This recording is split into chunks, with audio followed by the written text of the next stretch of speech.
أشهد أن لا إله إلا الله.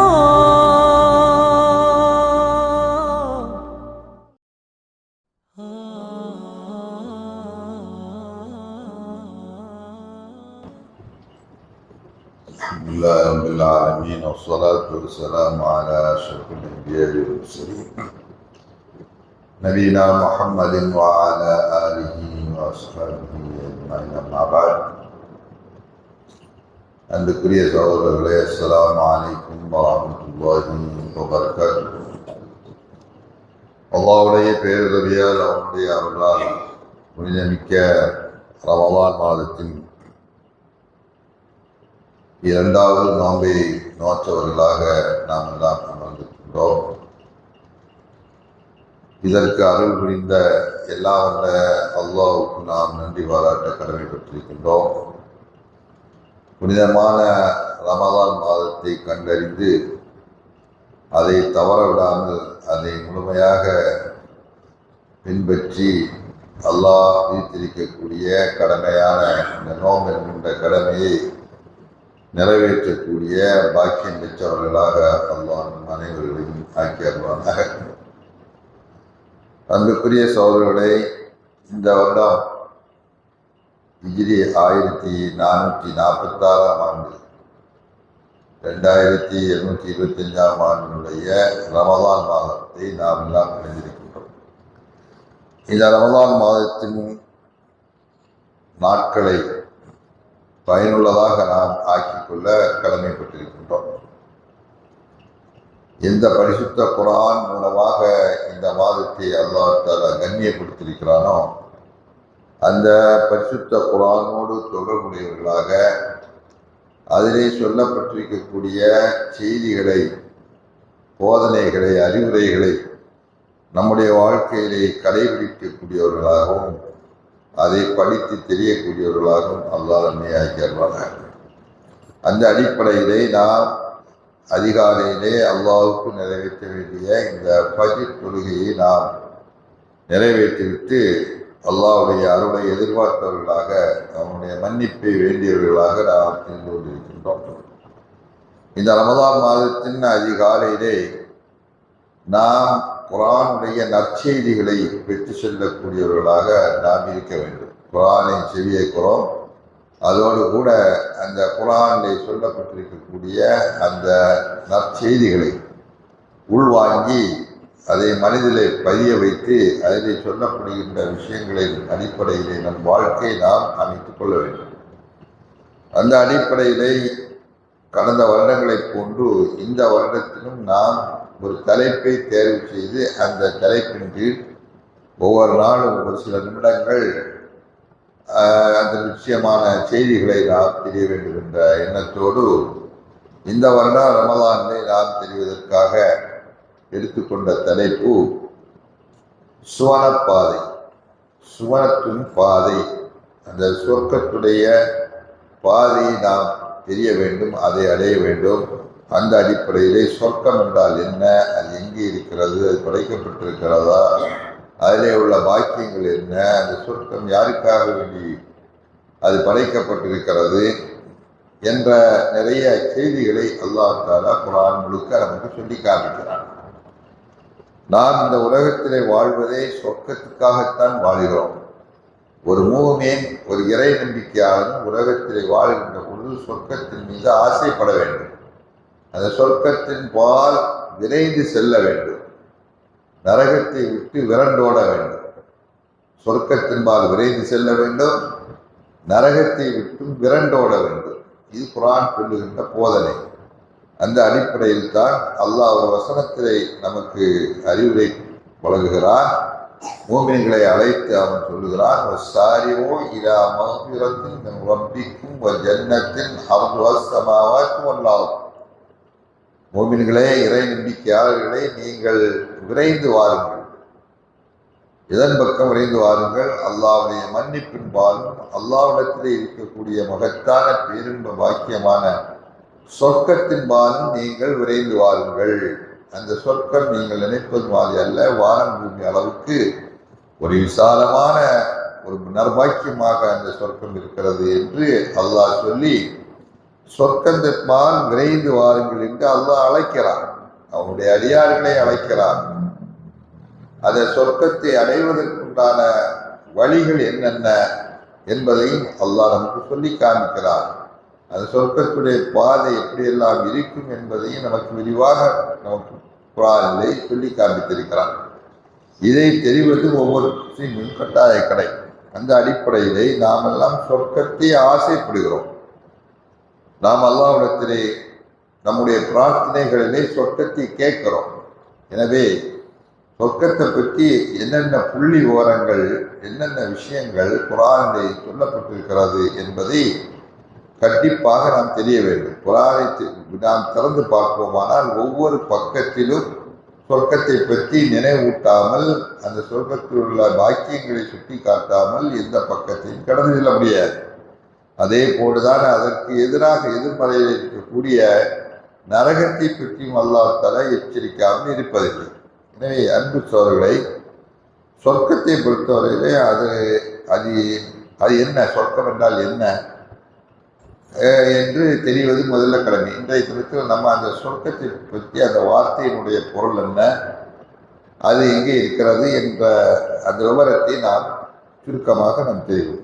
சொர்க்கத்தை பொறுத்தவரையில் அந்த அரபியில் அதற்கு ஜன்னத் என்று சொல்லப்படும். ஜன்னத், ஜன்னாத் என்றெல்லாம் குர்ஆனில் சொல்லி காண்பிக்கிறார். ஜன்னாத் தஜ்ரீ மின் தஹ்திஹல் அன்ஹார். அஸ்ஹாபுல் ஜன்னா அஸ்ஹாபுன் நார். குர்ஆனில் சொர்க்கத்து வாசிகள், அஸ்ஹாபுல் ஜன்னா என்றால் சொர்க்கவாசிகள், அஸ்ஹாபுன் நார் என்றால் நரகவாசிகள். அப்ப ஜன்னத் என்ற அந்த வார்த்தை அது அரபி வார்த்தை, அரபியிலே உள்ள வார்த்தை. எனதுக்கு அது நேரடியாக அதற்கு அர்த்தம் கொடுப்பதானால் அது மறைவாக இருக்கக்கூடியது. ஜன்னா என்று சொன்னால் மறைவாக இருக்கக்கூடியது. அதில் வந்ததுதான் ஜின்னு. ஜின் என்று சொல்லணும் இல்லையா? ஜன்னத், ஜின்னுங்கிறது மண்ணுக்கு மறைவாக இருக்கிறது. அந்த அடிப்படையில் சொர்க்கமும் நமக்கு மறைவாக இருக்கிறது. சொர்க்கத்தை யாரும் பார்த்ததில்லை.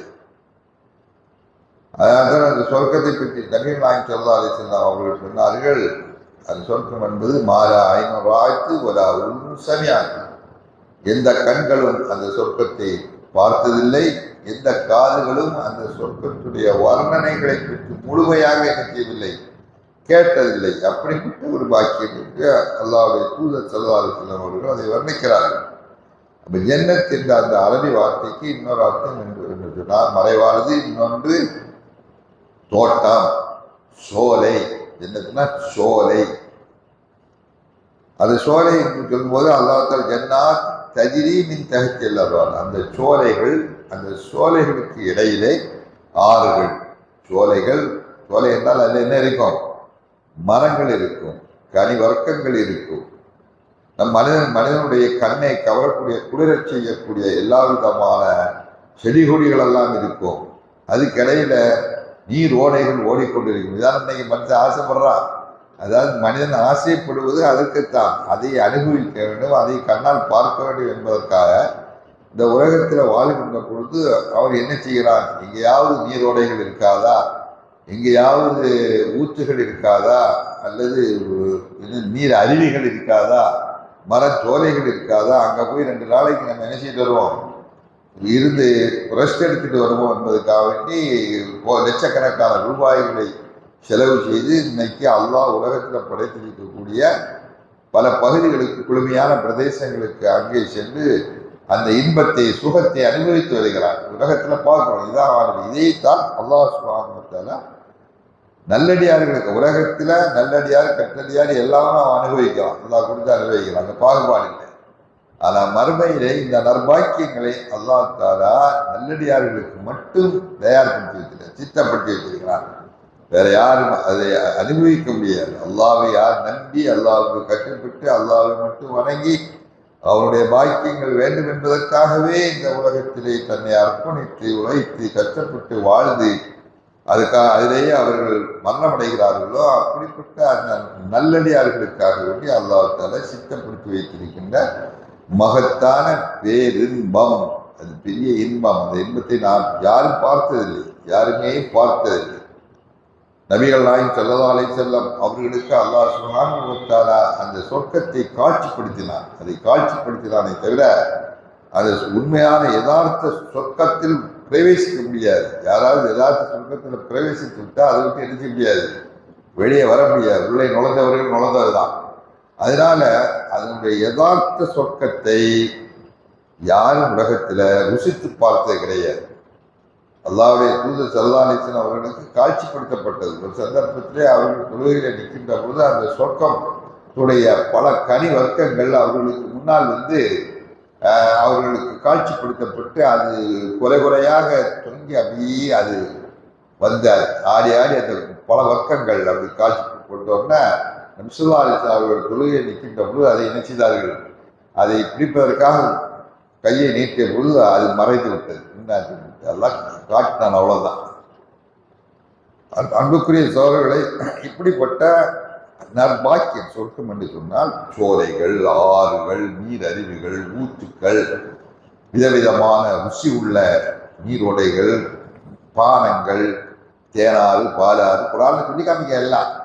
இப்படிப்பட்ட மனிதன் அனுபவிப்பதற்கான உள்ள எல்லா நற்பாக்கியங்களையும் உள்ளடக்கியதான் சொர்க்கம். அந்த சொர்க்கத்தை பொறுத்தவரையில அல்லாஹ் சுப்ஹானஹு வ தஆலா பல பல விஷயங்களை அங்கேயே சொல்லி காட்டிட்டே இருக்கிறான். அந்த நற்பாக்கியங்களை பொறுத்தவரையில உலகத்தில் உள்ள நற்பாக்கியத்துக்கும் சொர்க்கத்திலே கிடைக்க நாம் அனுபவிக்க இருக்கக்கூடிய அந்த நற்பாக்கியங்களுக்கும் இடையிலே உள்ள வேறுபாடு என்னவென்று சொன்னால், சொர்க்கத்தில் நம்ம நினைக்கக்கூடிய எல்லா நற்பாக்கியங்களையும் அனுபவித்து விட முடியாது. எவ்வளவுதான் அவனுக்கு பாக்கியங்கள் இருந்தாலும், சுற்று சுகங்கள் இருந்தாலும், செல்வங்கள் இருந்தாலும் அவனை நினைப்பதை அனுபவிக்க முடியாது. அப்படியே அவனை அனுபவித்தால் கூட அது உலகத்தில் அது அழிந்து போகுது. அவன் அனுபவித்தது அது வெளியே போய் அழிந்து போய்விடுக்கிறது, மாறி வேறு விதமாக மாறி அவர் போய்கொண்டு இருக்கிறது, துர்நாற்றமுடையதாக வெளியே வந்துவிடுது. அவன் அனுபவித்த நல்ல பாக்கியம், நல்ல உறவுகளெல்லாம் எப்படி வெளியாகுது, நாத்தம் பிடித்ததாக வெளியே போய்விடுகிறது, நாத்தம் பிடித்ததாக போய்விடுகிறது. இதுதான் உலகத்தில் அனுபவிக்கக்கூடிய அந்த இன்பம், சித்தின்பம். இது சித்தின்பம். சொர்க்கம் என்பது பேரின்பம், அது அழியாத இன்பம். அங்க இது கிடைக்கும் அது கிடைக்காது என்று சொல்லப்படாத இன்பம். மனசில் அது எதை நினைக்கிறானோ அது அனுபவிக்கக்கூடிய இன்பம். அதான் சுருக்கமாக குர்ஆன்ல அல்லாஹ் தஆலா அந்த சொர்க்கத்தை பற்றி இருக்கின்ற பொழுது அவன் என்ன சொல்கிறான் என்றால், வலக்கும் ஃபிஹா மா தஸ்தஹி அன்ஃபுசுக்கும், உங்களுடைய மனசுல நீங்கள் என்ன நினைக்கிறீர்களோ அந்த பாக்கியம் உங்களுக்கு கிடைக்கும். சுருக்கமாக இது உலகத்தில் முடியுமா?